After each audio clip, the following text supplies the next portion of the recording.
Hello, this is your 4 a.m. wake-up call for Moira Krakoa. It's time to rise and shine. Good morning, Krakoa. Hi, everybody. I'm Michael. I'm DeVon. And I'm Terence. And each week, we come together to bring you the latest news in the latest X books. We will discuss them. We will dissect them. We will disseminate them. We will go down numerous rabbit holes, all for your entertainment and ours, because really, we're our biggest fans.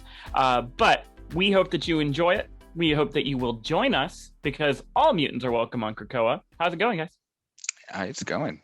Yeah, I'm doing okay.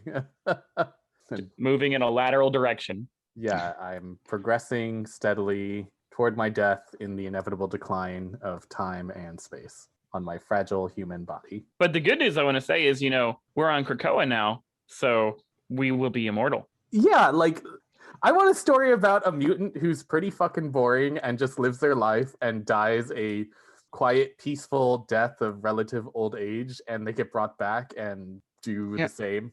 I was actually just thinking this. I want a story of mutants who don't have earth-shattering, battle-ready powers. People who are probably good at being accountants or therapists, like the low-level telepaths who just help you with addiction.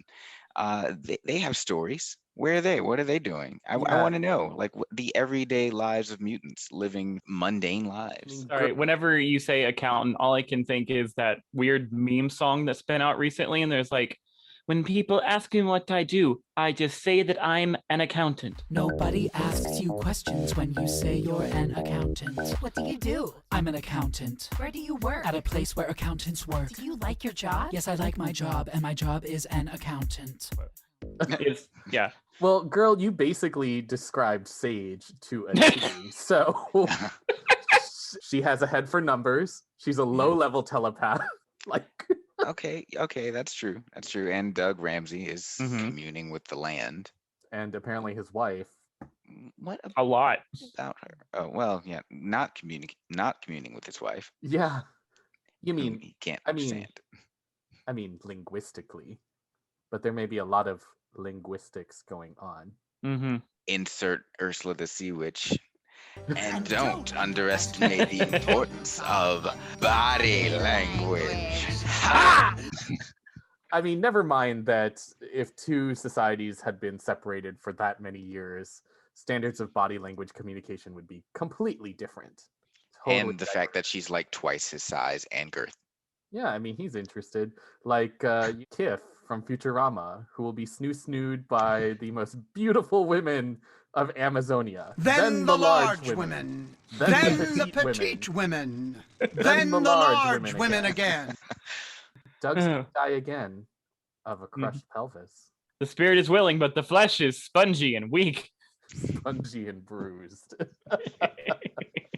Anywho, so our three books for this week are Cable number 10 by Jerry Duggan and Phil Noto. We also have New Mutants number 17 with Vita Ayala and Rod Rice. And then we have X-Men Legends number 3 with Louise and Walter Simonson. But surprise! We got a huge book to dissect, and it is the Hellfire Gala Guide. Bum, bum, bum. And to make it just a wee bit more interesting, just as the Hellfire Gala has been hyped up every single week in every single book that has been coming out recently for X books, we're going to hype it up every single issue. So that's right, folks. We're not going to blow it all on the first stroke. We're going to have a handful of fashions that we will talk about at the end of today's show. And then we'll talk about a whole different selection next episode and the next episode. I'm super excited. I cannot wait to dish about all of the good looks that we are about to partake in. And some of these we're just going to rip apart. We'll be frock destroyers. It's true, though. All right. I am ready to do my New Mutant summary as quick as I can. All right. On your mark. 3, 2, 1, go. So this book is actually broken down into two separate stories. One has Danny and Xian chasing after the literal White Rabbit as they try to rescue one of their charges. They end up being forced by Merlin to go and steal a pot from Lady Roma and have shenanigans while they do it.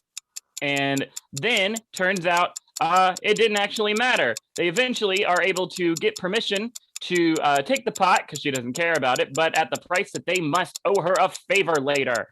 They are then taken to their charge, and he's like, actually, I want to stay. I like being able to die. Weird. Fast forward, we go over to the other kids who have been playing around with jumping into bodies, and they've been jumping in the invasion of the plant snatchers, and they don't like it. So now they're going to go to the corpse garden and jump into a dead body, and Scout is not amused. Meanwhile, we also are back with Karma and Mirage, and they realize that the rabbit was Karma's dead brother all along. It was her dead brother all along. And she decides, you know what I really need? It's for you to be my partner in the Crucible. And Nice. That was 1 minute and 15 seconds. I just cannot get to 30 seconds anymore to save my life. So I like that Karma got some attention finally. She has been on the sidelines for so long, and even among the New Mutants, like just forever. Honestly, nobody knows what to do with her. They really don't. So I was very pleased to see her actually getting some work, even though it did kind of feel like Danny was the star of the book, and Karma wasn't really doing a whole lot. It was interesting to see the kids and how they were discussing what they want to do. I do have some thoughts about Anoli's little monologue, but I'm going to save that for when you talk, because I have a feeling that'll be a row. And honestly, it was cute. I enjoyed aspects of it. I really liked that Karma definitely got lesbian butterflies whenever Roma was around. That made me very pleased. If you are a lesbian, I will stand your relationship. Always. I heart lesbians. But honestly, that was the highlight of the book for me. I still think this book is too busy. I think there's too much going on. One thing that you didn't mention in your review is that Shadow King approached Rain to basically be a mentor to these kids, and it's hard to tell whether or not he's luring her in or if he's being earnest because of the new era. But clearly he's been running a bit suspiciously with getting the kids to body swap, which is basically his whole deal, is like possessing people. So who knows? But you have the whole thing with the kids and suddenly their own body issues, and then you have this journey with the White Rabbit and trying to find this charged Josh, and then you also have Xian's brother Tran. It's like so much happening in this book. The art is very nice, but also is very chaotic, and so that makes it very difficult for me to really follow everything that's happening here. So I had a similar issue. Yeah, I agree. The chaos in the opening fight with that one upside down panel was enough to just completely throw me off for the rest of the issue. It gets better, obviously, when they go to a more traditional panel layout. Right. But Jesus, that was difficult to parse through at first. And it's been so long since the last issue of New Mutants that I did not remember exactly what Danny and Karma were doing in this in Otherworld in the first place. Same. I mean, I had to go back and reread. The layouts here, I mean, the individual artwork here is gorgeous. I would love this on any other day. The light, the colors, everything. But with all the text and all the plot that's happening here, it's so hard to keep track of. I think they have an important conversation with Josh. Everyone seems to have really drunk the Kool-Aid about resurrection and mutant supremacy that's on the island. And while I love it, I think there are questions there about how much of this is natural, how much of this is them really believing it, and how much of this is everyone possibly being under the thumb of Xavier's vision. So it's nice to see Josh be that mouthpiece for, you know, being brought back is new. It's not that big of a deal, right? We all had normal lives before this, and I like living here. It's cool. So sorry, well, that goes back to what I was saying earlier. I'm wanting to see, you know, stories of the street level mutants, just the normal everyday folks who just want to live their lives. Every mutant in the world has been conscripted into godhood overnight. So this story about Josh is very important. That not every mutant in the world wants to be elevated to the last hope of their species. They just want to live. Yeah. Oh, and I even forgot there was this whole other, talk about overstuffed. There's also this whole thing with Warpath and his journal entries and how he's feeling. Where's his brother? Where's Thunderbird? That has been a question I have been asking since House of X. Yeah. Like, Rehab Resurrection, everybody's come back. The only time we've even seen Thunderbird was when in that weird one, like, giant size issue with Nightcrawler, where they found the random space parasite thingies. Yeah. And one of them looked like him. But that was it.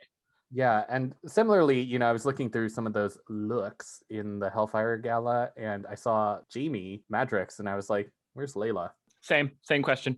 I don't have any large emotional connection to Rain. I feel like she's been very infantilized. I know that her reasons are based in very deep trauma about like where her son is, but she just seems to be utterly helpless. And I don't know if Rain has always been this kind of character.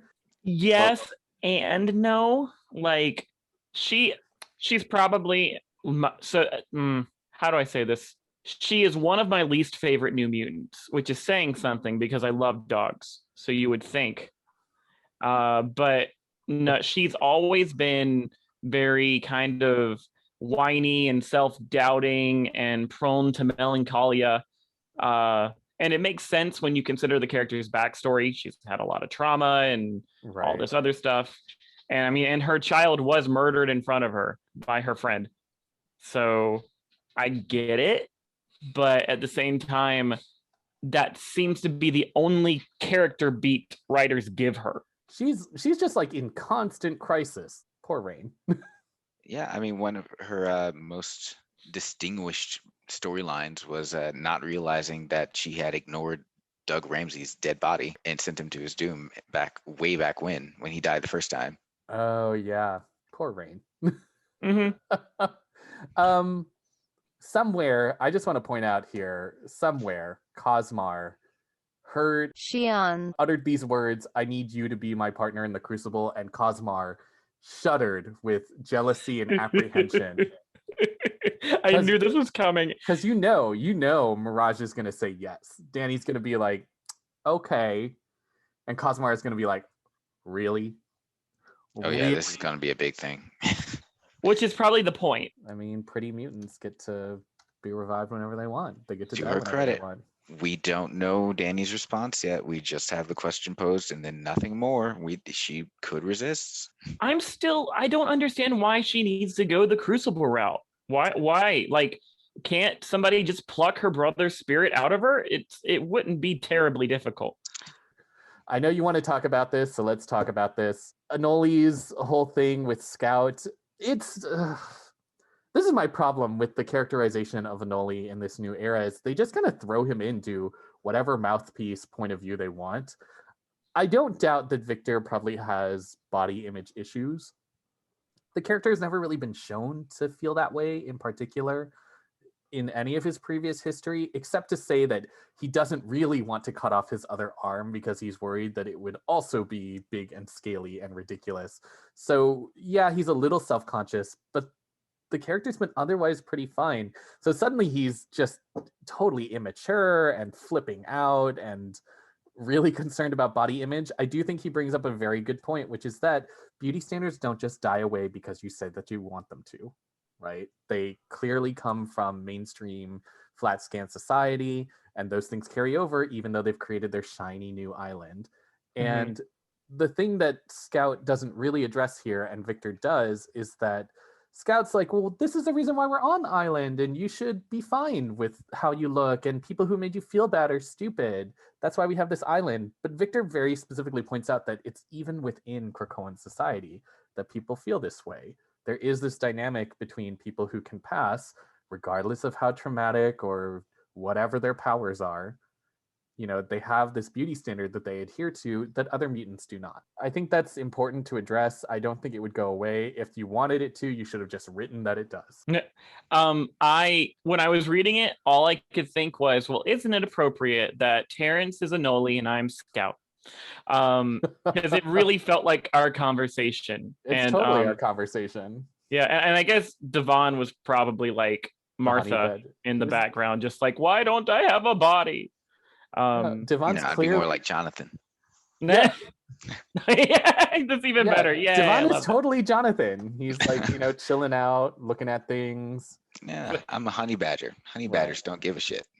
Good call. Good call. I mean, the rage, I think he's being used as a mouthpiece. I don't really think it aligns with his character, but I think it did need to be addressed, and I'm glad that they're doing it. Keep in mind that every time these kids are doing this, it's more or less in secret. So the adults in the room are missing. That's really important here, because every time that we see the Shadow King exerting influence over anyone, it's in the absence of Danny and Karma, of other adults in the room. In the very beginning, we see him approaching Rain when she's at her most vulnerable. And here he's approached the kids, and we see his influence in, Anoli being out of character and caring about things that he didn't before.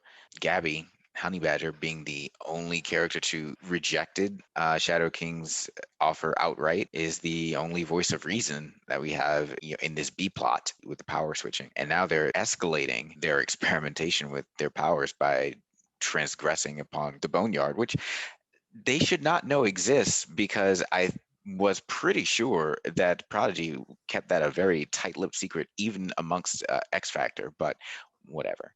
Well, I think it's kind of hard to keep it a secret when the Morgan was making zombies come around. Okay, fine. When your body farm animates and attacks the building, I guess that sort of lets the cat out of the bag. So how do we feel about Warpath's little journaling exercise that's going on, specifically with Warlock?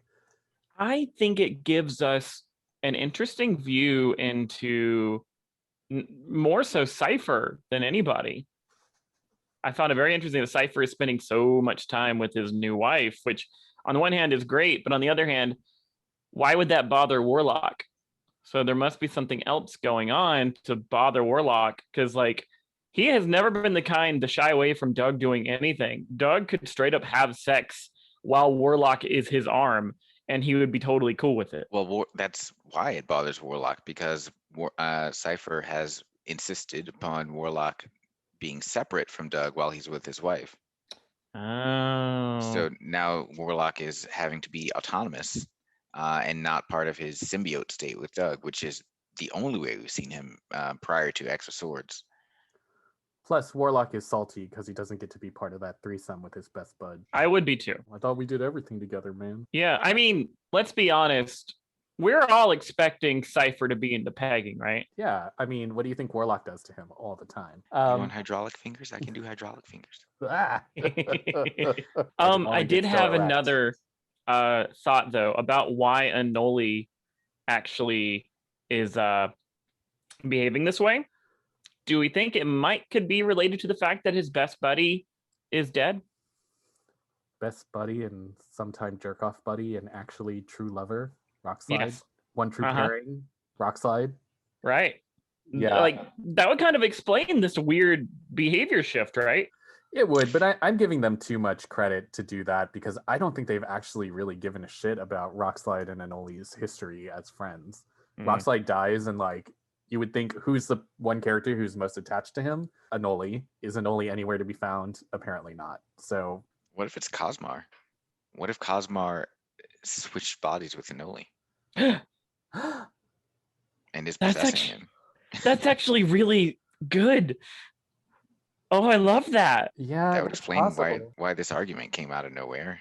It is totally in gear for her to do it and not him. Though, to be fair, one of the other things that they've done with Victor is either he's a very responsible by the books mutant, or he is a very childish and whiny mutant. So his time on Utopia, he's constantly whining. Magic needs to teach him a lesson. Before that, he's incredibly capable and a straight A student and whatever. So if we're going with whiny Anole, who's constantly in histrionics, this might be in character. I just think we have a good alternative explanation that would allow me to not be so annoyed with the character. Right. Thoroughly amused that Merlin had Karma and Mirage go on a life or death mission to steal his crock pot back. That was I know, his favorite jar. I do love that Roma was like, no, I took it because I knew it would bother him.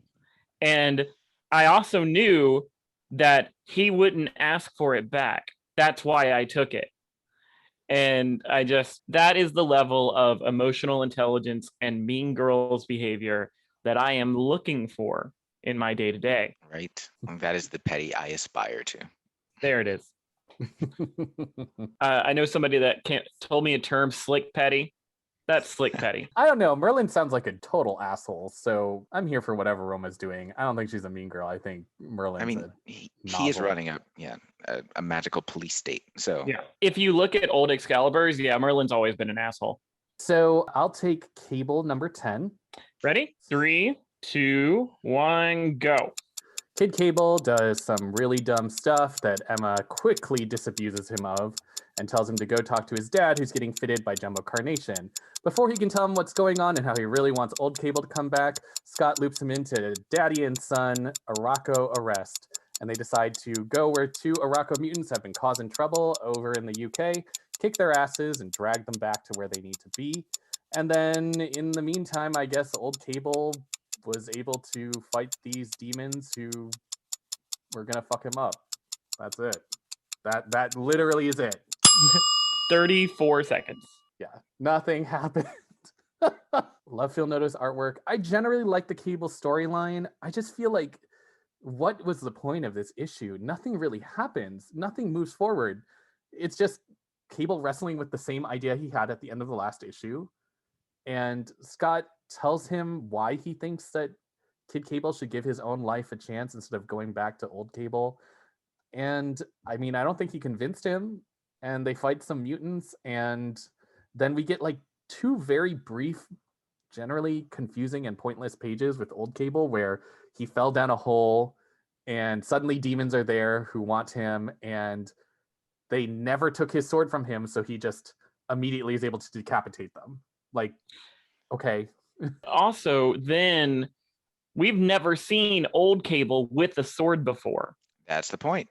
The point of that last scene is in the previous issue of Cable, we saw Kid Cable is saying that they need the old man back. So we get a flash of the old man, and we assume that it's the Cable we know and love. But here we find that it's not that version of Cable. It is the older Kid Cable. Yeah, or at least some Cable who now has the sword. No, it is this Cable, the Cable that we see. We know that we've gone to his future. This is that Cable grown as an older and wizened. I don't know why I wouldn't also assume that just now that he has the sword, that old Cable, because of all their overlapping timelines and whatnot, that it just means that old Cable has the sword that young Cable held onto at some point, or that sword would never have gotten to old Cable. The point of this arc is Cable growing into his own, becoming he wants to go back, take the easy route, and become the old man, or bring him back, because he doesn't know that he can live up to his destiny and become the man that everyone needs him to be. Mm-hmm. In fact, it's part of that conversation with Emma. Why did Apocalypse do this? And she's like, why does Apocalypse do anything? And it's to make us stronger. Strife is to be the whetstone upon which he and his family sharpens themselves. So what we're seeing here is that does happen, that Kid Cable doesn't have to go back and get the previous older version of himself. God, this is confusing. But that he can and does become that version of himself. I don't know if we're going to continue in the future, but I think this reveal is just that he's decided to not take the easy way out. Basically, we're stuck with Kid Cable for the duration because he's going to grow into an older version of himself. He was always there waiting for himself to return.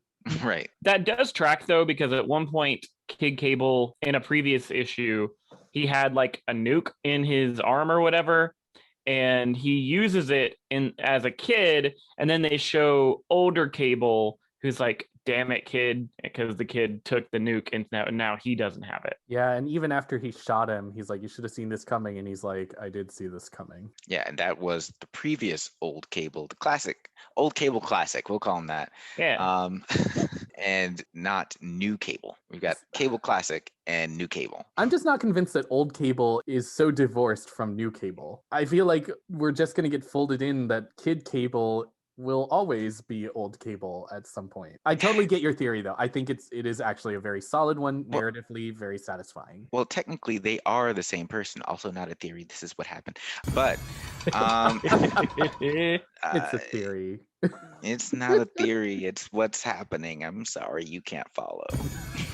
Damn. I do think you make a very good point. I think narratively that makes a lot of sense. That it's supposed to be an indication that young Cable's anxieties are illogical. He'll always be the Cable that we wanted and needed. Because he's the same person. The circumstances may be different, but he's going to grow into a man just as capable and tough and wizened as the man that he used to be before he de-aged himself. I don't know exactly how Kid Cable came into being. Oh, I can answer that. Kid Cable basically was in a dystopian future, was doing time travel shenanigans, and figured out the whole 05 coming to the present situation. Didn't like it because it was changing his future to an even more dystopian future. And so he went back in time and killed his future self. That was his first appearance. Then he had the 05 restore the timeline. Yeah, I think in his argument was he killed his old self because his old self's job was to maintain the timeline first and foremost, and having failed in that duty by allowing the 05 to stay in the present, he deserved to die. Yep. Comics, everybody. Right. It is heartening to realize that the real Cable was the Cable we cabled along the cable. I like to think that it's just like one cable that's then connecting to another cable to another cable and another. I do, of course, really like Emma anytime she appears in these books. Just her very flat, like, explain yourself quickly. You know what? Just show me. Pulling out her flask, rolling her eyes at every conceivable crisis with the Summers men, and giving it really is great. You know, it's like she's that person that's so deeply entrenched in the Summers history, but she still has the, I'm going to say, privilege of being on the outside looking in. Like, she's like, you know, they allow her in, but she's also kind of like, nah, I'm good out here. You can visit me. How about that? And exactly. It's nice. It's like, yeah, talk to me when it's any of the Cuckoos or my rarely seen daughter, Ruby Summers, because these are you and Jean's kids, man. Like, this is y'all's kids. Right? I've already got 5 clones. I don't need any more alternates. I'm good with 5, thank you. She's your drunk auntie at the reunion being like, you gotta be fucking kidding me. The drunk rich auntie. Yes, that is Emma. I live for it. I want it. It is That me. is what this outfit says. She's literally sitting at the reunion being like, y'all need to control your kids.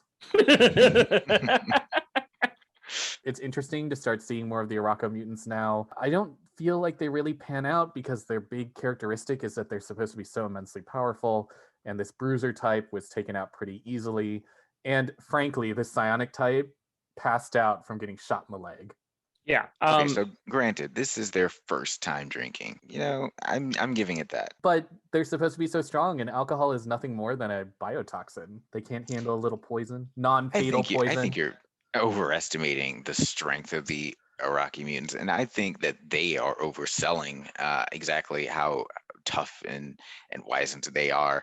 Wizened is the word for the night, by the way. Oh my God. Could you imagine if like Iska the Unbeaten and all of Apocalypse kids were like, yeah, our island's full of tough mutants. And then you actually see it and it's just like dregs of losers and they were just trying to talk up a big game. Right? Honestly, I kind of live for that. I would love that. Like Iska's like, oh my fucking God. You guys better not fucking embarrass us. She's like dragging them back by their ears, like, "Oh, I told you to just stay. Why you? I said you could have a drink and a Scotch egg, and you do this shit." I do think it would be kind of adorable if all of the Oracle mutants were very fish out of water and did shit like that. I mean, Yeah, I see that being an international incident.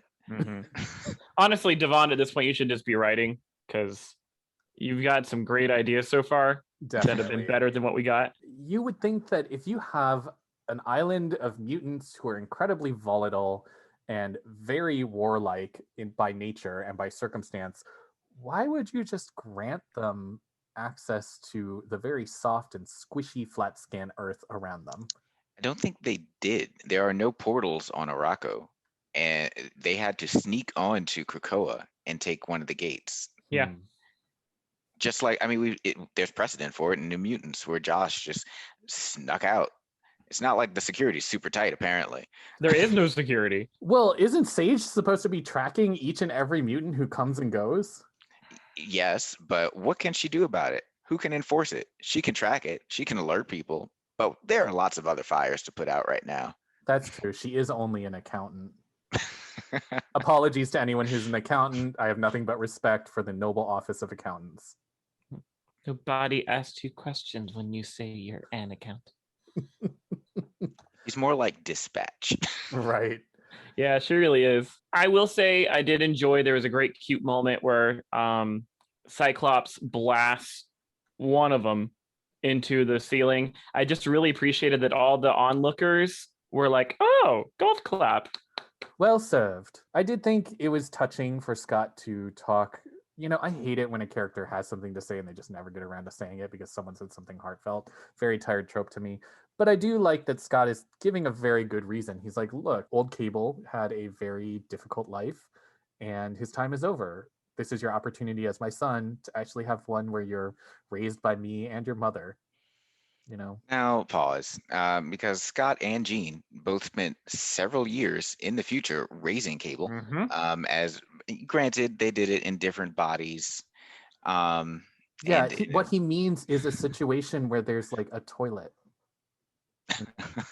And as far as I know, that still happened for Kid Gable.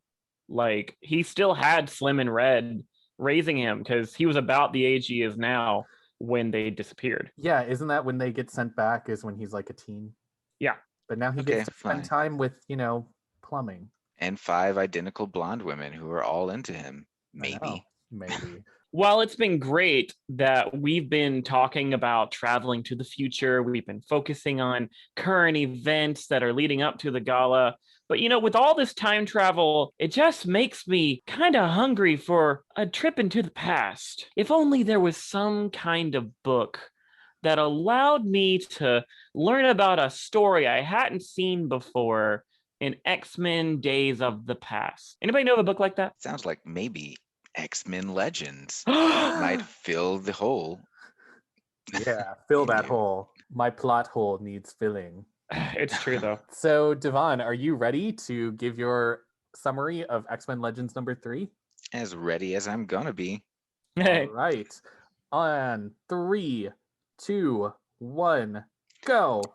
All right, this story goes back to the days of X Factor past. In the opening panel, Warren Worthington III lives out his fantasy of everyone who's ever had a bad roommate, and he decapitates Cameron Hodge. Then we see Apocalypse picking up the scraps, recommissioning it into something a little more useful. Ship, the X-Force's sentient base at this point that they've kind of commissioned from Apocalypse, goes crazy, starts hearing voices, and tries to kill everyone before they calm it down by giving it a lobotomy. Is that it? Is that time? That's it. Nice. That was like 40 seconds. Yeah.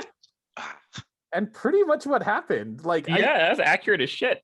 I don't know a lot about shit, but I was like, okay, so you just needed to basically give it brain damage? Brain damage that it's cool with. Yeah, it was like, thank you for this concussion. I don't even know where to start with this one. Cameron Hodge, notorious bad guy. He's come up recently because we've been discussing the technarchy and human evolution, and Cameron Hodge has been on the forefront of being the creepy, technologically advanced bad guy. Here we go. We're going back to some of the, I don't want to say origins here because this is very well advanced into the plot. Cameron Hodge played the good guy for the longest time.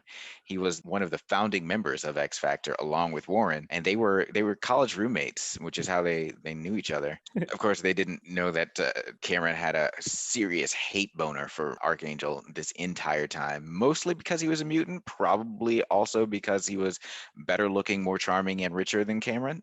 And he was first. Yeah, I was gonna say, like, he totally wanted to have sex with Warren. 500%. Oh, I don't doubt it, but it's not gonna happen now. I mean, one night in that dorm, Warren turned him down when he suggested that they, throw on a porno and just jerk together, and Cameron never lived it down.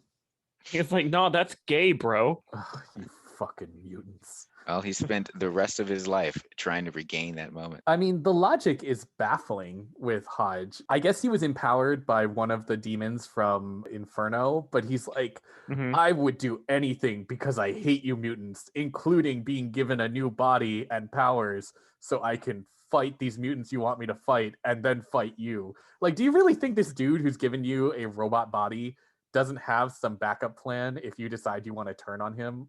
Like, Hodge has to be the biggest freaking idiot. Like, he was so transparent. He was like, "Thank you for this. I will use this to kill you." And he thinks he's slick. Like, I don't want to focus too much on Cameron Hodge here because what I really wanted to get into was Apocalypse. Go back to the scene in Cable where Emma asks, why does Apocalypse do this? To make us stronger.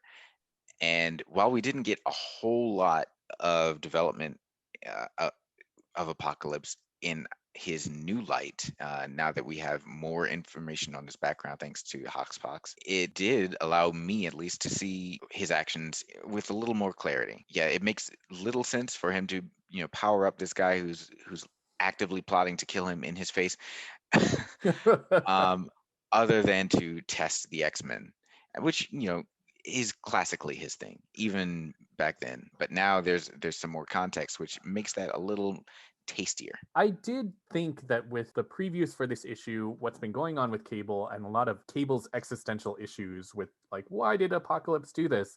I thought that this issue would make it very clear that this would be injecting back into continuity and giving us a reason of, like, okay, this is why he's been messing with them. This is really why he had to do stuff with Cable. But there really wasn't that much about it. And I felt that was a bit of a missed opportunity. You really have opened up this whole retcon reveal about Apocalypse, and you're not really addressing it any differently than how it was in the original stories. Imagine if he had said, like, just a throwaway line to Caliban, or just had a thought bubble about it, of where he mentioned his wife's name. Right. Like, that's all we would have needed. Or any of his history with Oracle. Like, it just, even his rationale for, as he was observing X Factor, seemed to not line up with that necessarily. He's just kind of like, oh, should they die?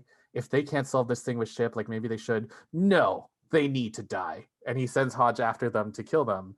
And that seems to be more of his internal thoughts about what should happen, which doesn't seem to jive necessarily with what we know about him, that he's really trying to test mutants and find the ones who are the best. Unless he very clearly and suddenly and inaccurately decided that the X-Men were not the fittest mutants. That's what I think it was. I think in that moment he felt they were not good enough. Beyond that, there's also that he was worried about the ship. Wasn't the ship like a tool of the Celestials or something, and that's who he's worried about it going back to? Yes, that is all I know. Yeah. I know that ship is sentient. I remember that it premiered in the X-Men animated series very briefly. And I know that Apocalypse claimed that he made it for the longest time, just like he claims he made all his technology. But I mean, it's been centuries, millennia. Maybe he forgot, or he's done so much customization to it that he can just legally claim that he made this. Or maybe he's just like, what will they? Who's gonna check me, boo? Like, right. That's true. If you buy a car and then eventually replace every single part, could you theoretically argue that you built the car? Okay, Ship of Theseus, we all Yes. It's the Ship of Apocalypse now. Well, at least that felt a little less shoehorned in than it did in the show. Mm. This is not that kind of podcast. I really do want to point out that I know the artwork is intended, just like it was in 1 and 2, to be throwbacks to those eras. And the Simonsons are, of course, a legendary writing artistic team. And I think some people in some reviews I read felt that the artwork was too much of a throwback. It didn't really age well, but I think that it absolutely evokes that era. And there's something very charming about the more cartoonish and simplistic sort of lines that are going on here. I really dig a lot of the artwork that's here, especially that scene where they're trying to break through to get to the brain with Jean and Scott using their powers and Jean having that Phoenix signature along her profile. I just think it's a gorgeous shot. Really kind of classic, iconic sort of artwork here. You got to remember, we are talking about comic books, people. To complain about something being too animated or too cartoony, I feel like you're forgetting the medium. The lines, the geometry here, it's very classic, super clean. I really enjoyed it. Also seeing Beast not be a total douche nozzle, that was great. For once, God, how the mighty 30 have fallen. seconds, man. Just 30 seconds. Just be a normal human being. I swear, it's like he watched Attack on Titan and saw Eren Yeager's dad and was like, that's who I'm going to look like from now on. I'm going to act like that guy. He seems stand up. Right. Or he just decided to model himself after Gendo Ikari in Neo Genesis Evangelion. Absolutely. Great. Can't lose. No, it's really cute to see that playful old Beast. He's tossing Christopher Summers up in the air. And I even love the panel where he does this like really not safe flip with the baby and Jean's like covering her face in horror. Yeah. Well, I was just going to say, this is also the beginnings of Jean just beginning to solidify her place as the ultimate stepmom once again. Yeah, I forgot about her empathic bond. Did that opening scene with her and little Christopher in his crib evoke any memories of that Women of X-Men scene where she's trying to nurture this plant for anyone else? I've replaced your son with a ceramic baby. They're less flammable than regular babies. If that baby had kept on crying, he absolutely would have been slammed against the wall. Oh my God. This is interesting because I decided to read some of the issues that bookend X-Men Legends issue from X Factor. And after this issue, the X-Men go off into space, and immediately, because Jean has absorbed Phoenix and Madeline Pryor's memories, her first instinct when they get out to space is to be like, oh, I missed space, and blows through the hull, basically causing explosive decompression inside the chamber for everybody else, only to realize that she can't breathe in space and has to get towed back into the ship. I was like, Jean, it's not a good look, girl. And they explain it as the immense desire to fly out into space was because of Phoenix, who didn't need to breathe in space because it's just an energy construct. And then also, it was Madeline's subtle attempt to kill them both and everybody else by making her go out into space. So, Jean, man, it's a mess. Girl, I didn't realize she had that much DID going on, but I kind of live for it. It was kind of hilarious. I didn't know about that, but that definitely sounds right. Any more thoughts about this book? Honestly, what I've given were more thoughts than I had while I was reading this book. So... Same. Yeah, and apparently we're going to continue into a second issue here with this storyline where I guess they actually fight Hodge. So yeah, see, I was really hoping that these books would dive into what are the plot holes in X-Men continuity. What can we fix? What can we invent? What can we put there? This was not the strongest showing. At least the Adam X stuff solidified the loose end about the third or whatever remaining Summers brother. This, it could tell me in the second issue, but so far this is just another X Factor adventure. I mean, it would have been nice if that was a thing, but I think what they're trying to do with these is just go back to having fun one-off adventures, which is why they're bringing some of the classic teams in, like Louise and Walter Simonson. I'm glad to see them back on this.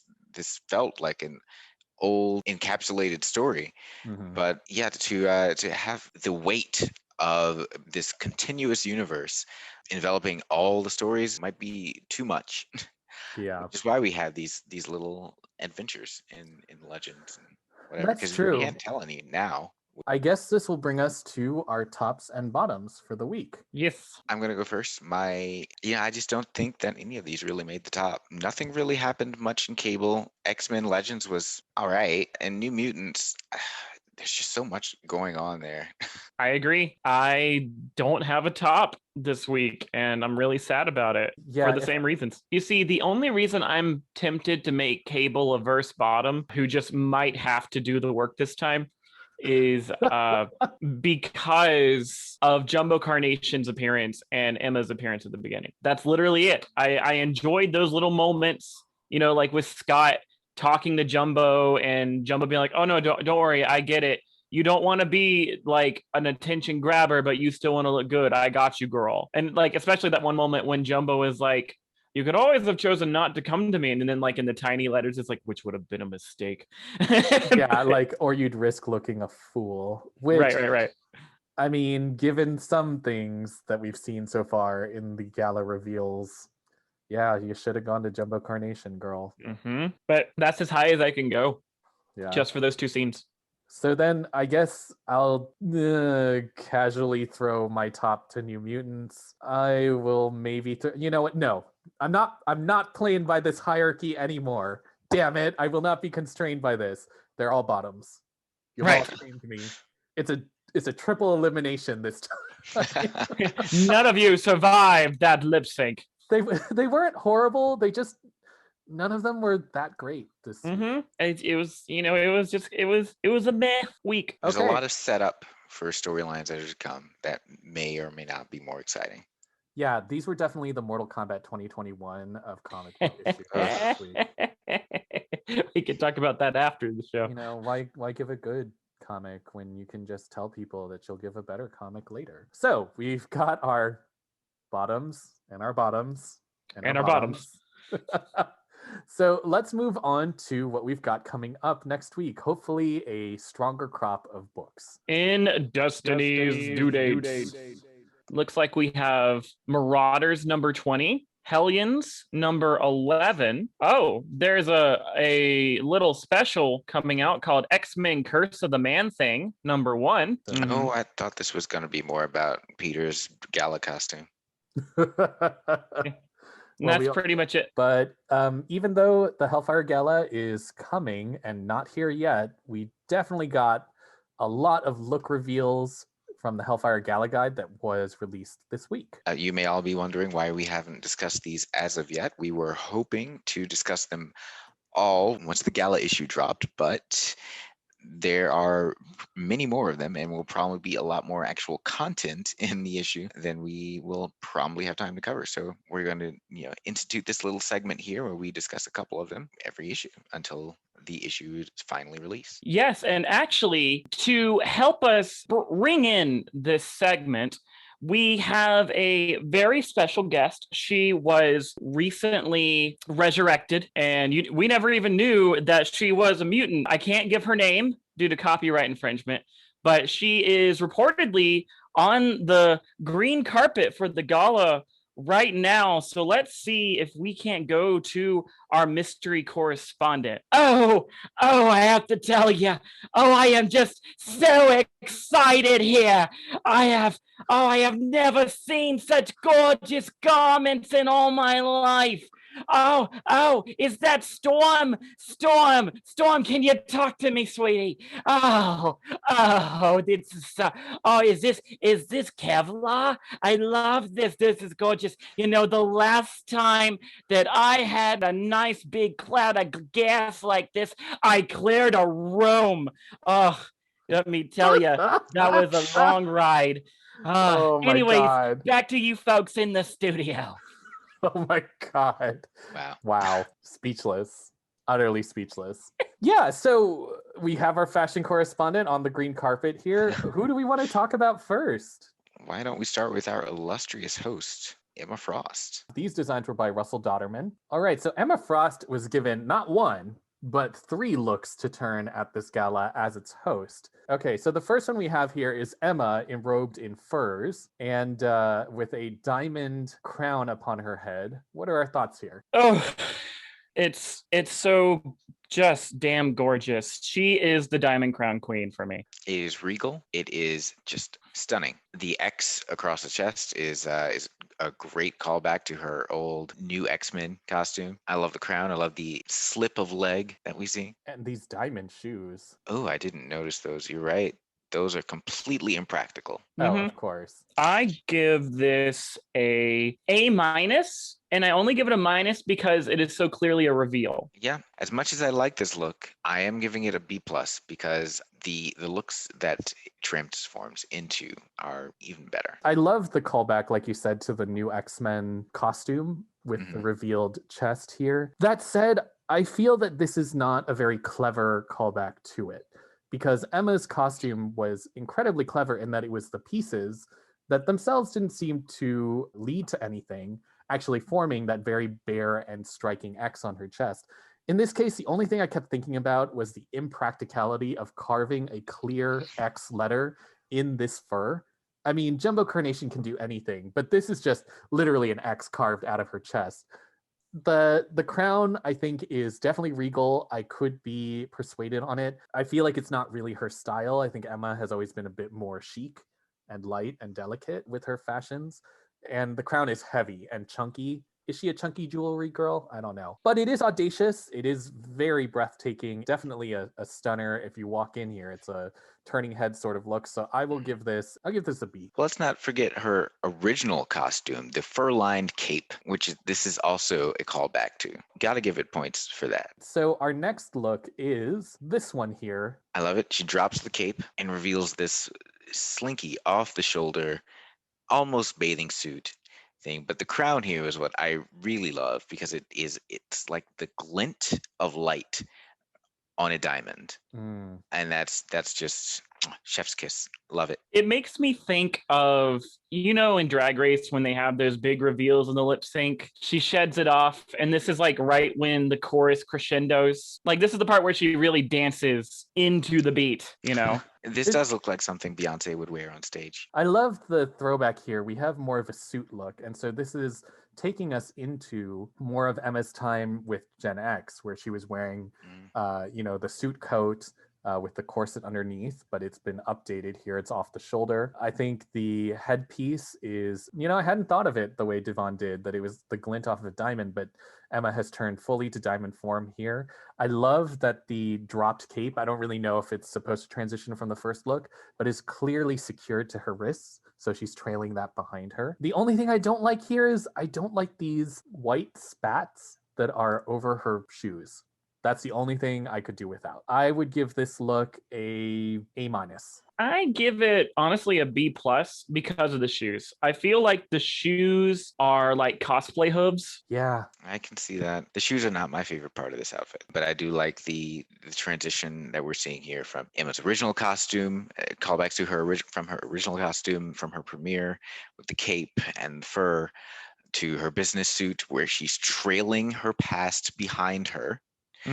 So I'm going to give this a shoes aside. All right, and so now we've got Emma's last look here. I mean, this is it, right? This is diamonds are forever, and they are a girl's best friend. And Emma knows it, and she is one, and she's wearing them too. I love this. I would love this even more if they sourced those diamond strands from her own hair. Right. Oh my God, like it's gorgeous, it's daring, it's giving me Charlize Theron in Dior. I was going to say Charlize Theron as well, so now I have to think of something else. You know what I was actually going to say?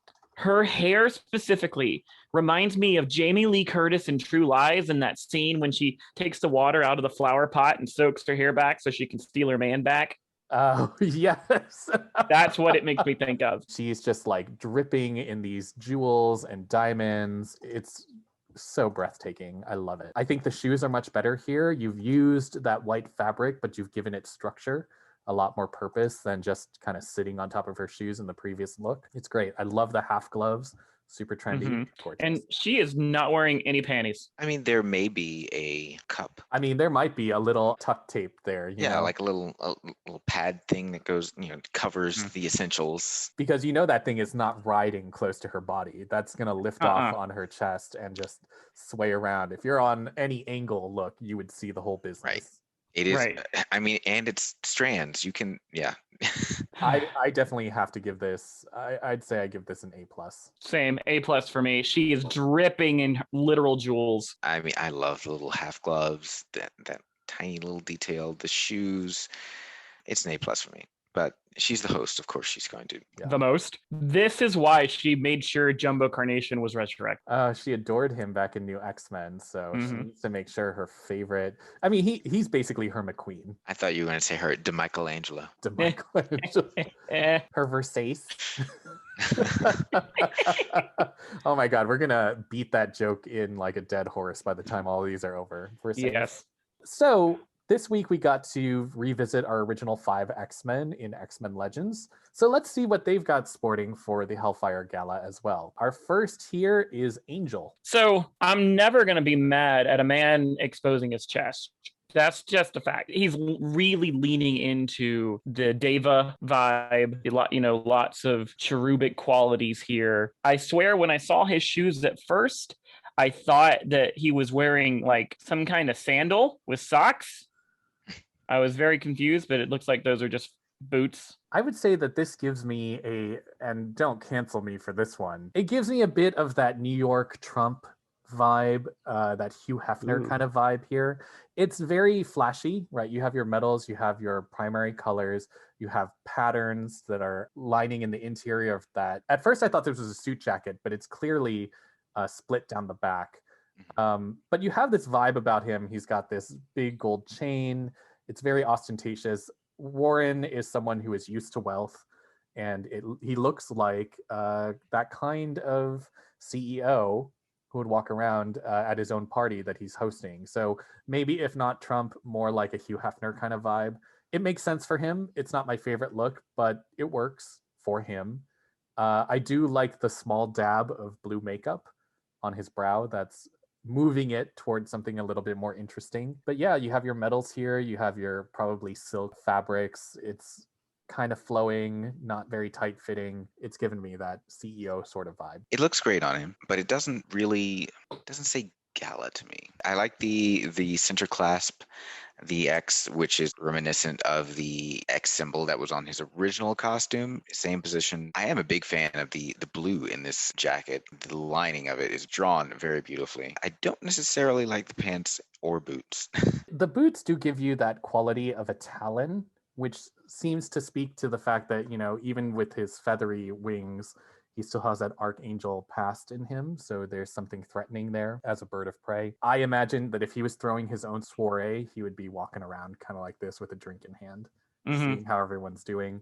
I give this a B. I would say a B- for me, primarily because those pants make me flash back to a issue of Fatal Attractions, I think it was, where Magneto was walking around in like some silk gray pajamas, I think, and he was wearing pants exactly like that, and he had his an open tunic, and you could see his chest. So it's very reminiscent to that. I think I just nailed what I don't like about these pants. And on Warren, so Warren is a rich white blonde guy, and these pants are very Japanese inspired, and it feels very appropriative on him. But that's actually why I think they would fit, because what would some rich white CEO be doing except hanging out in a kimono he got on his latest trip to Japan? Like, it feels like that sort of appropriative thing that he would wear. Yeah, that's the vibe that I'm getting and don't like. Though, Michael, that's really interesting that you mentioned Magneto, because this is actually something that I would have expected Magneto to wear. I think that he would really go all out, full chest exposed, to show his invulnerability, kind of with that draping cape-like aspect going on with the jacket, flowing pants. I mean, I think this would have been a very effective and expected Magneto look, because he's an older man, but he's ripped. And he's powerful. Yeah, somehow he's like 100+ years old and still jacked. Well, he was de-aged that one time. And That- de-aged again. I'm gonna give this a C. Okay. Ooh. That's the first C. Next on our chopping block is Marvel Girl, Jean Grey. I love the detail that she is holding these gold ornaments just around her head herself. The cape I can do without. The train that sort of starts at her waist, not a huge fan of that. It does look like she's farting a cloud. A Terrigen myth cloud. And these green lame pants feel very much like a costume. Yeah, I actually do like the cape. I like it in the sense that the fabric looks like the kind of fabric you would have at a gala. Unfortunately, it's a secondary thought because what she's mainly wearing is another form of her sculpted metallic body armor and then these long-sleeved arms and leggings. We can talk about whatever materials Jumbo Carnation could come up with here, but it reads as either it's spandex or it's velour, neither of which are very appropriate here. It makes sense to me that Jean is going back to a 90s look because Jean was never an original fashionista type of girl. And so I would totally see her just falling back on some outfit she's worn before. But that makes it uninteresting. This is a gala. The best thing you've got going on is actually that cape and not enough of it.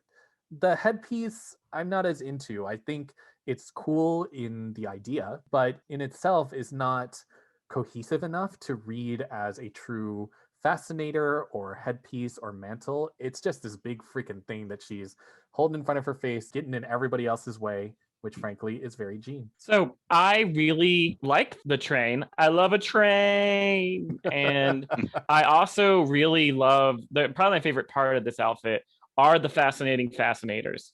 The only thing that would have made it better would have been if Jean also used her TK to make the train like flow, like be her own wind machine, just always behind her, making it like curl and swirl up into the sky instead of trailing around on the ground. Like, come on. That would absolutely complete the gassy look that this is going for.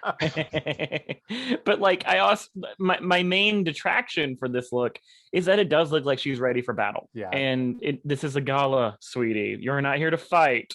We're here to slay. Now, I know Dotterman did mention that he took a lot of inspiration from costumes, and I think he's created some really great looks here. But frankly, I think conflating mutant culture with superheroic costumes is not always the best idea here, because with Emma's, those are not superhero costumes at all. And in fact, they work so well because they are high fashion concept. And in this case, if you're going to revert to this is reminiscent of a costume this character has worn before, then you are eventually just going to give us costume and not fashion. On second thought, one of the points of this gala is to reveal to the world the new crop of X-Men, of which Marvel Girl and Cyclops are going to be leaders. So maybe having her in an outfit that is reminiscent of a costume is intentional. That's a good point. Acceptable. I'm still deducting points for the gas cloud. Okay, so my rating for this would be B. I'm giving it a straight B. Jean's a B girl. B minus. B minus. All right.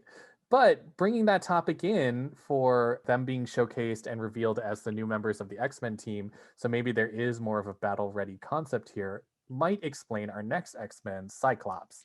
Because looking at this, I mean, Jumbo Carnation in that last issue of Cable said that he was going to give Scott one of his less flashy costumes. And while this certainly isn't flamboyant, it's very pronounced, all primary colors, incredibly military.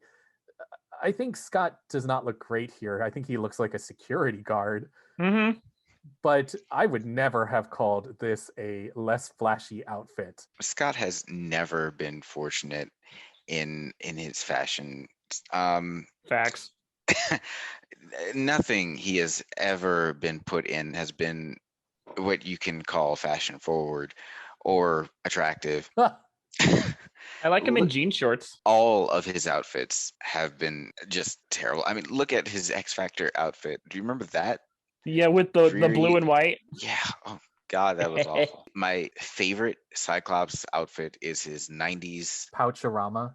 That was preferable to anything that I've seen on him since. Is it because he was in a yellow Speedo the whole time? You know, even with the underwear on the outside, you can look past it. I don't know. The visor is so retro. Are we talking about the one over his eyes or the ones over his abs? I know, Keeping right? that force in. Yeah, are those also made out of ruby quartz? God, who knows?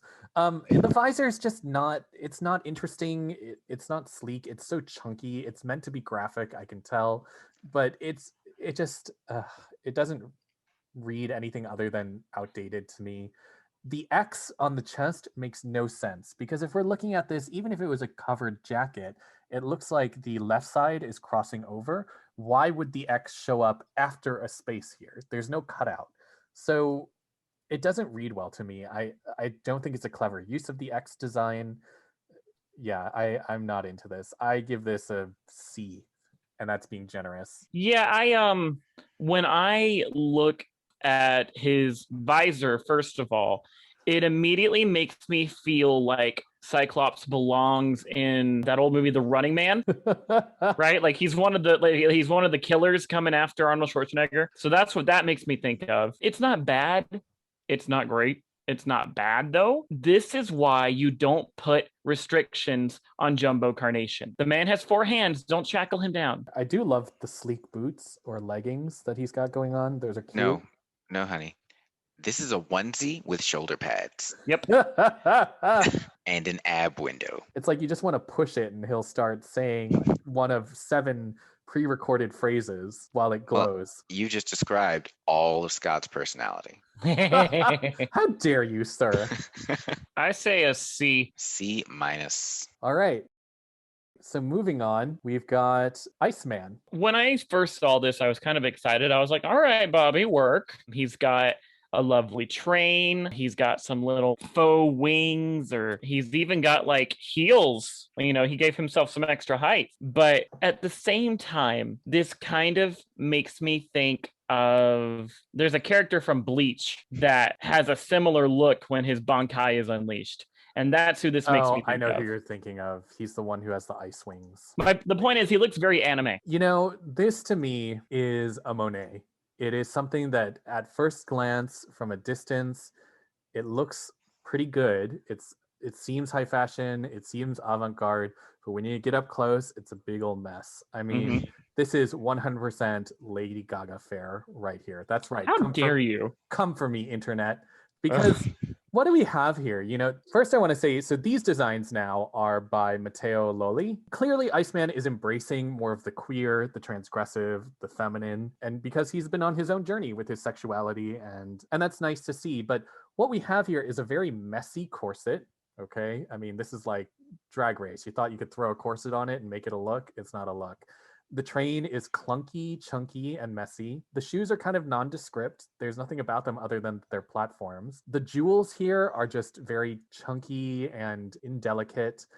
And then you have these giant spears of wings or something coming out the back.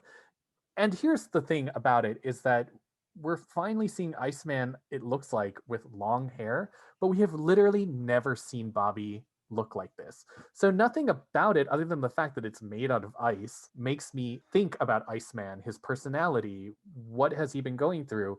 It doesn't read for me. This is a look that is trying to mirror high fashion and nailing none of the details of high fashion. And I think that is exactly the point. Clearly, he's produced this himself. This is what Bobby thinks that high fashion would be. Now, I don't know what Jumbo Carnation's involvement in this would have been, or if he was given any guidance. I can say he was not given enough guidance. On the surface, this does not look good. This is not a good look. There's a lot going on here, and it's going to be a lot of work to form, reform, and move that train around because it is part of your body. He's literally a floor hazard. Okay. Yes. while everyone is in these precarious ass shoes, he's he is out there slicking the dance floor. Yeah, just Look. he's gonna have snow all over the damn stairs. This is baby drag queen's first drag attempt, right? Like, it's not looking great. It's got components of what you might have seen on the dance floor, and you made a cardinal sin by using some kind of material that will fuck up the floor for all the other drag queens who are going on after you. Like, Bobby, honey, first of all, yeah, if he did not go to Jumbo Carnation here, hashtag he should have gone to Jumbo Carnation. For sure. But he has too many good influences around him for this not to have been a criminal act of bullying to let him walk out like this, because he has Emma. Okay, he has Emma Frost, who's chummy with him. He has Christian Frost, who definitely has better taste based on how he's been dressing. No one talked to Bobby about this before he went out there. Now, maybe Emma let him go out there because she's like, you know what, baby gay? You go out and you feel yourself. Right. I'll make mistakes. But this is a shady act to let a girl walk out in this outfit. You know who I think would have been shady enough to let a girl walk out in this outfit? Jumbo Carnation. He's like, oh, so that's what you came up with. Well, have fun, girl. If you think that that's, just as good as what I can come up with, then you go ahead. And see, this reminds me of that classic joke. A mean drag queen will tell you that your outfit looks terrible. A terribly mean drag queen will tell you, oh, honey, you look great. Yeah. Like, oh, Bobby, no, I'm going to give this, because I know he's trying. He's a baby gay. C-. I like it because it reflects Bobby. It is completely him, literally. I'm going to give this B+. Yeah, I give this, he tried really hard, so I'll give him a C+. Okay, so then our last of the original X-Men is definitely a Good Morning Krakoa favorite, Beast. And these designs were done for X-Force by Joshua Cassara. I'm going to say it. He looks like a toddler at a wedding. 100. It reminds me of Beast's astonishing X-Men costume. When he was drawn by John Cassaday, he was just stuffed into that costume, and it was the most uncomfortable thing for him to be wearing. Clearly, Beast, when he's had fur, has been in costumes that have looked a lot more suitable, comfortable, that worked for him. Even when he was in that same vein of being in his feline stage with New X-Men, he was basically just wearing leather and Kevlar, and he looked fine. This Beast is too cultured to be coming to the gala like this. This is a travesty. I appreciate that Beast is embracing his daddy bear nature. We're not really daddy bear, more just bear. Sloppy bear? Yes. Ooh, that's good. Sloppy bear. What's a sloppy bear? You know, you got the muffin top, you got food on your shirt. God, I do. Very Winnie the Pooh in it. I do think it is important to point out for our listeners and viewers, really, because let's face it, you're probably doing both, that Beast is a part of X-Force at this point, and X-Force is doing security for the gala, which is why they all don't have as flashy an outfit, and they're all wearing bolos for some reason. But even with that said, baby, you couldn't have done something? You couldn't have put some gel in your fur? Nothing? You look messy, boy. What happened here? And maybe this speaks to the change in Beast's character now that he is so deep in covert ops that he just doesn't care anymore, right? He's above all of this. But the Beast we know, even at his most annoying and his most hypocritical, was cultured and suave. And if anyone was going to be a charmer in a gala, it would be Beast. He would probably be able to talk to you about any sort of sophisticated matter. This Beast looks like he's going to be at the hors d'oeuvres and unable to hold a freaking conversation the entire night, feeling out of place and making a ton of social faux pas. That's what this looks like. He's just eating all the shrimp. On a practical level, I can understand that his outfit shouldn't be flashy if he's working security, and that he can't necessarily wear pants because of this extremely thick fur. He would overheat and be completely useless, which begs the question, why the fuck does he still have fur after being resurrected and did not come back in his human state? Maybe Sinister gathered his DNA after he'd fucked it up. And oops, I don't have a clean copy. But really, if we can give Quentin Quire a bigger dick, we can take away Beast's fur. Agreed. Yeah, I'm giving this a D-. No. You know, I'm going to keep this in perspective. I wouldn't go so far as a D. You know what? I will. I'm gonna give it a D plus. Mhm. There are worse, but Yeah, there are worse, but not by much. Abigail Brand is not going to sleep with that. Hell no. So D plus. It's, if nothing else, just because of how we know the character to be, this is not him at all. Yeah. Next on the block here, and these designs were by Alex Linz, we have Mirage. So I enjoy the turquoise. she looks more native South American than Native American, and I don't know if that was no, that is not the intent here. I don't. Maybe that's ignorance on my part, but I'm definitely seeing more Mayan Aztec here than I am seeing Cheyenne. I'm not really seeing that here either, and I don't necessarily think the character needs to be bound to her ethnic representation, but there's clearly something here that's meant to call to that, and I don't necessarily, I agree. I don't know if it's... Mirage took it upon herself when given a costume by Xavier to very prominently display her Cheyenne heritage in her costume by giving it that belt. And she's done that throughout her entire run. And I don't see her gala outfit being any different. This doesn't look like that. And I'm never one, usually, to turn down a capelet. I love them. This is not effective. This looks like a suit coat that someone she knew gave her because she was cold at the party. And especially if she is Mirage, right? Like if she is adopting her Mirage name, give me something ethereal. Give me something that speaks to that. All this gold, these cuffs, the hair piece, that's giving me more Asgardian, maybe to reflect her Valkyrie days. And are those chicken feathers? Or are they ostrich feathers? Because you know how I feel about chicken feathers, girl. Chicken feathers? Girl, not even a marabou code? I'm going to give this one a B-. I agree with you. With the name like Mirage, you'd think there'd be something transparent here. The capelet just isn't there for me. I feel like she would look better without it, but it's kind of cute. B-. Well, the more I look at this, the less I like it. None of these pieces really go together. That includes the dress itself. Above the belt and below, they're just two different things, completely different aesthetics, and not in a way that's complementary either. Annie, I'm sorry. I'm going to have to give this a D. Ooh, dragging that average down, girl. Now, this might sound hypocritical because our next one I actually enjoy quite a bit because it is so out of the character's wheelhouse. Here we have Karma and her look for the Hellfire Gala. Now, hear me out here. This is nuts. And I love it on Karma specifically because I don't think we ever really get to see the fun, pop, feminine side of Karma. Karma has always been an incredibly responsible young woman. She's been through so much trauma during the war and then taking care of her brothers and sisters. And we never really get to see this flirty, fun kind of bubblegum pop concept of Karma, and it's in there. Sometimes we see that in her personality when she's interacting with her friends. This is, I will say, not super referential to the character, but I love it. It's got the non-traditional silhouette. It's big and puffy. It reads like Comme des Garçons, sort of silhouette. I'm here for it. It showcases her leg. The color's just vibrant. Also, I'm a pink queen. Always love pink. Surprisingly, I'm going to give this an A. I know it's not perfect, but I just love how different it is. A different side of Karma. Oh, and a reference to her powers. I didn't realize this.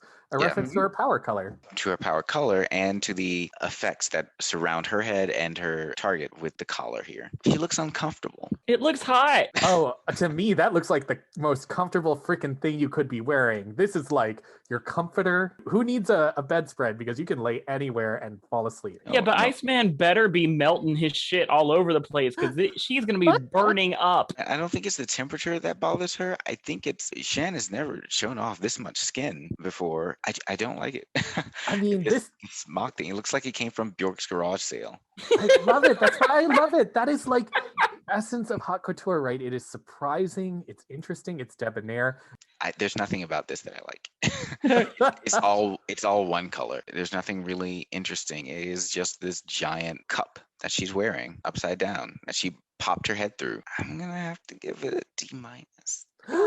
What? Polarizing. Well, let's see how I can balance this out. So I do love the pink. I love that she's having fun and being playful. But like I said, I think she's going to be super hot in that thing. Maybe Jumbo is using very, very breathable fabric. I sure hope so, but it looks wool to me. Frankly, y'all gonna read her for being hot, but you didn't say anything about Emma wearing a frickin' polar bear fur. I don't think the temperature is what's going to make Shannon comfortable here. I think she's just not used to being this naked. I mean, that's leg. I appreciate the leg, honestly. I like her showing off some skin. You know, she's earned it after all her years of working hard on that body. Adi adi. I like the earrings. I think she looks very pretty with her hair, but it's also just not super exciting. So I'm going to give it a B. Our next one is Warpath. So where do you find sea urchins that large to use as pauldrons? You asked Namor for a favor. And what is this thing on the chest? We see this with Danny too. Is this supposed to be reminiscent of Native American culture somehow? Am I missing something? Maybe, but I don't think it would be that uniform. Here's the thing. I think this is more to the fact that I don't think of Warpath as having too much character that I can readily identify in terms of his quirks, his personality. He's always been more of a bruiser. So I can either project that this is him being able to be a bit more fancy free this time, in which case I might like it, or I can accept that there's not much to do, so just throw whatever you can on him. I think, like you mentioned, those jewels that are adhered to his chest, they don't seem to make a lot of sense. I don't really get what they're supposed to be about. I could really take or leave them on this design. The boots are great. They're kind of like your cowboy boots. They've got that lift, or your flamenco boot. That's kind of stylish and nice. The epaulets that are spiky could be a nice reference to his bruiser fighting warmongering thing. They're defensive, but they're not executed particularly well. I'm going to give this a C+. It feels like the ideas of couture, but kind of just haphazardly thrown together. There's no unifying vision here. I like the boots. The epaulets are confusing and possibly dangerous. Don't get too close to him at the hors d'oeuvres table. Could you imagine him running into Bobby's wings? That's actually how they make more ice. Shoulder rubs against Bobby and they put it in a bucket. His coat looks like Sinister's cape, and the lining reminds me of the rest of Sinister's costume. This doesn't feel very uniquely Warpath, but like you mentioned, I don't know too much about Warpath. Yeah, I'm gonna give this look a C. I think Warpath is the example of someone who you should put in for this gala in something that's just maybe a little bit more conventional and sleeker, cleaner. He's got a very large torso, and I think rather than trying to match that with these giant epaulets, if you give him something sleek and chic, and then throw in some nice fine touches in there, a nice design or pattern in it, I think he would look just great.